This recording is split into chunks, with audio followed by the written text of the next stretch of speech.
இதுவரை நாம் அறிந்து கொள்ளாத பல தகவல்களை அழகிய தமிழில் நமக்காக தொகுத்து வழங்க வந்திருக்கிறார் பேராசிரியர் சுபவீர பாண்டியன் அவர்கள். நிகழ்ச்சியில் அடுத்த பகுதியாக வரவிருப்பது ஒன்றே சொல் நன்றி சொல்.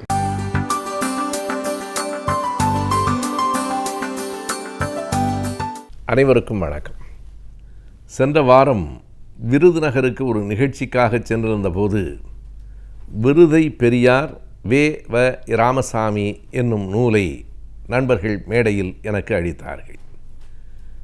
விருதை பெரியார் வ. ராமசாமி என்னும் பெயரை எத்தனை பேர் இளைய தலைமுறையில் அறிந்திருப்பார்கள் என்று நமக்கு தெரியாது.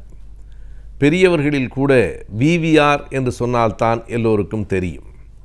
வி. ராமசாமி என்று அறியப்பட்டிருக்கிற வரலாற்றில், தமிழக வரலாற்றில் மிக முதன்மையானவர்களில் ஒருவரான அவரை பற்றிய செய்திகள் பலவற்றை அந்த நூலில் விருதுநகரிலே இருக்கிற வணிக தொழிற்சங்கம் சேம்பர் ஆஃப் காமர்ஸ் தொகுத்து வெளியிட்டிருக்கிறது.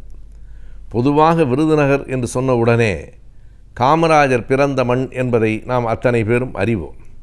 ஆனால் காமராஜருக்கு முன்பாகவே தமிழ்நாட்டிற்கு தமிழ்நாடு என்று பெயர் வைக்க வேண்டும் என்று சொல்லி 76 நாள்கள் பட்டினி போராட்டம் நடத்தி உயிர் துறந்த தியாகி சங்கரலிங்கனாரினுடைய நினைவு நமக்கு வர வேண்டும். 1956 அக்டோபர் மாதம் 13 சங்கரலிங்கனார் அந்த பட்டினி போராட்டத்தில் தன் உயிரை துறந்தார்.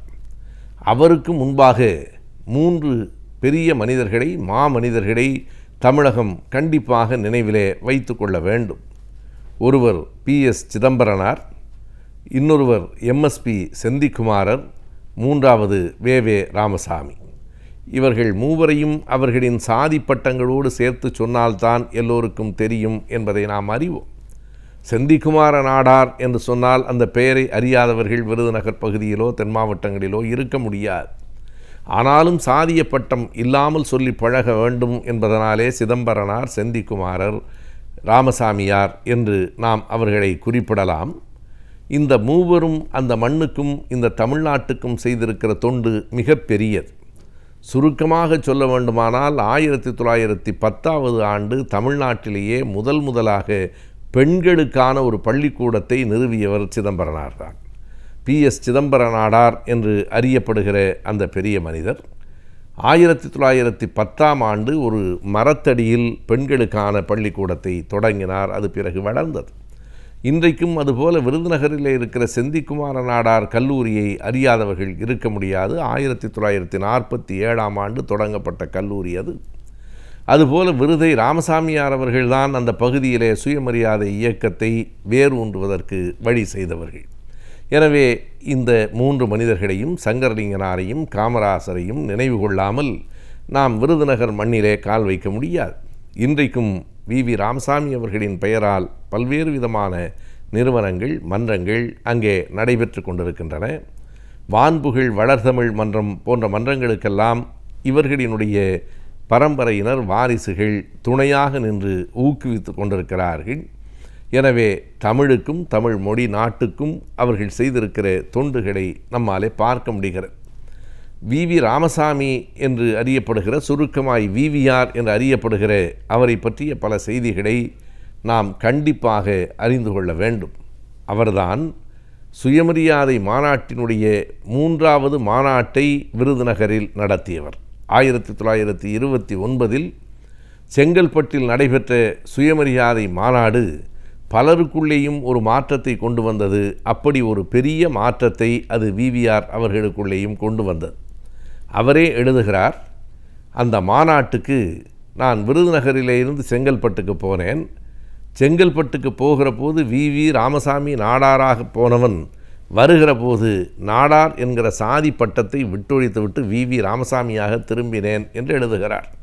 சுயமரியாதை மாநாட்டுக்கு பிறகு பலர் தங்களினுடைய சாதி பட்டத்தை துறந்தார்கள். சுயமரியாதை இயக்கம் திராவிட இயக்கத்தினுடைய அடிப்படை கோட்பாடுகளில் ஒன்று சாதியிலிருந்து வெளிப்படுங்கள் என்பதுதான். எனவே சாதி பட்டத்தை விட்டுவிட்டு வெளியிலே வந்தார். 30வது ஆண்டு 2வது மாநாடு ஈரோட்டிலே நடைபெற்றது. 3வது மாநாட்டை விருதுநகரிலே நடத்துகிறோம் என்று WPA சவுந்தரபாண்டியனார் அவர்களும் V.V. ராமசாமியார் அவர்களுமாக கேட்டுக்கொள்ள 3வது மாநாடு 1931 ஜூலை மாதத்தில் விருதுநகரில் நடைபெற்றது. இது ஒரு மிகப்பெரிய வரலாறு. அதுவும் ஒரு நாள் மாநாடு இல்லை, 3 நாள் மாநாடாக அது நடைபெற்றது. அதில் 2வது நாள் மாநாடு எது என்று கேட்டால் முதல் மகளிர் மாநாடு அங்கே தான் நடந்தது. பெண்களுக்கான முதல் பள்ளிக்கூடமும் அங்கே தான் பிறந்தது. பெண்களுக்கான முதல் மாநாடும் அங்கே தான் நடந்தது. அன்றைக்கெல்லாம் பெண்கள் அரசியலுக்கு வருவது, சமூக இயக்கங்களுக்கு வருவது என்பதே நினைத்து பார்க்க முடியாத ஒன்று. பெண்கள் கல்லூரிகளுக்கு போகவில்லை, பள்ளிகளுக்கு போகவில்லை. எனவே அந்த காலகட்டத்தில் பெண்களுக்கான ஒரு மாநாட்டை தனியாக செங்கல்பட்டு மாநாட்டிலேயே ஐயா பெரியார் அவர்கள் அத்தனை பெண்களும் வந்து கலந்து கொள்ள வேண்டும் என்று அழைப்பு விடுத்தார் என்பதை இந்த பகுதியிலேயே நாம் பார்த்திருக்கிறோம். அதில் என்ன பெரிய சிறப்பு? பெண்கள் வந்து கலந்து கொள்ள வேண்டும் என்று சொல்லுவது சிறப்பா என்று கேட்டால் 1929 ஒரு சமூக இயக்கத்தினுடைய மாநாட்டுக்கு பெண்களே வாருங்கள் என்று அழைப்பதே சிறப்பு தான். அதுவும் பெரியார் அவர்கள் வெறுமனே பெண்கள் வாருங்கள் என்று சொல்லவில்லை.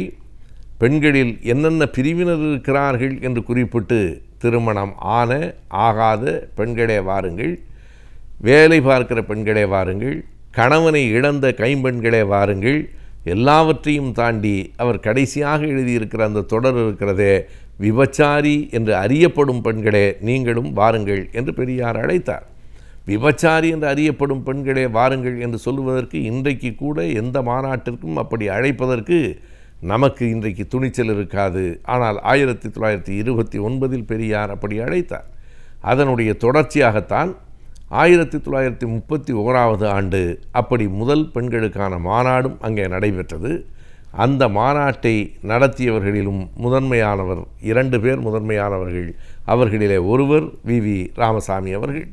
இப்படி பெண்களின் விடுதலைக்காக, சுயமரியாதைக்காக தன் வாழ்நாளை அர்ப்பணித்து கொண்டு 1929 ஆண்டே சுயமரியாதை திருமணம் ஒன்றை அங்கே சிவகாசியிலே V.V.R. அவர்கள் நடத்தி வைத்திருக்கிறார். அது என்ன 29ஆம் ஆண்டே என்று சொன்னால் 1928 மே 5ஆம் தேதி தான் தந்தை பெரியார் அவர்கள் தலைமையில் முதல் சுயமரியாதை திருமணம் நடைபெற்றது அருப்புக்கோட்டைக்கு அருகில். அதே ஆண்டு, அதற்கு அடுத்த ஆண்டு 29 அப்படி ஒரு சுயமரியாதை திருமணத்தை V.V.R. நடத்தி வைத்தார். பிறகு 1933 ஆண்டு விதவை திருமணம், அன்றைக்கு அதை விதவா விவாகம் என்று அழைப்பார்கள். கைம்பெண்களை, கணவனை இழந்த ஒரு பெண்ணுக்கு ஒரு திருமணத்தை அன்றைக்கு அவர் நடத்தி வைத்தார். இப்படி பல சுயமரியாதை இயக்கத்தினுடைய கோட்பாடுகளை மக்களிடத்திலே கொண்டு சென்ற ஒரு மாமனிதர். சுயமரியாதை இயக்கம் தென் மாவட்டங்களில் பரவுவதற்கு காரணமாக இருந்தவர்களுள் முதன்மையானவர்களில் ஒருவர் V.V.R. அவர்கள். அவரை பற்றி அந்த நூல் பல அரிய செய்திகளை நமக்கு கொண்டு வந்திருக்கிறது.